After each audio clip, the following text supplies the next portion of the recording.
Basically, the Food Rescue Program is a grassroots community initiative. It's run by a community member, and she connected with the grocery stores in town and asked them that instead of throwing away produce that they would otherwise put in the dumpster, could she pick it up on a daily basis?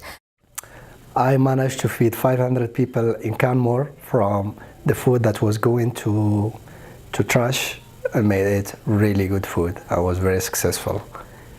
And likewise here in Banff, I had less people, like 150, 200, that was the range. But the food I made was extremely amazing. 98% of the food was going to the rubbish, but I took it and made it good food for the community. So we had Aboriginal chefs came and they hosted one. We had Filipino, Tibetan, Azerbaijani,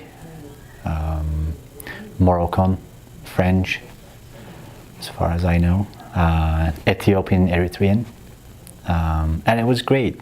You know, seeing this, especially Ethiopian, Eritrean, they've got a lot of conflict going on in their countries, but here they were like, you know what, we're brothers and sisters. We'll come together and prepare this dinner. Worked at a grocery store for 20 years. Saw all the food that was thrown out unnecessarily. I grew up in a family of 6 kids, a single mom, and that was a struggle for my mom because she would have to make things out of nothing.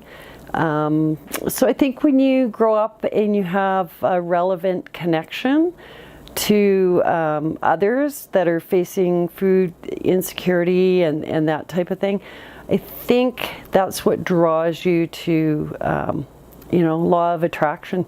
You see something that needs to be done, you step in and you do it, and frankly, I'm a doer and I get it done.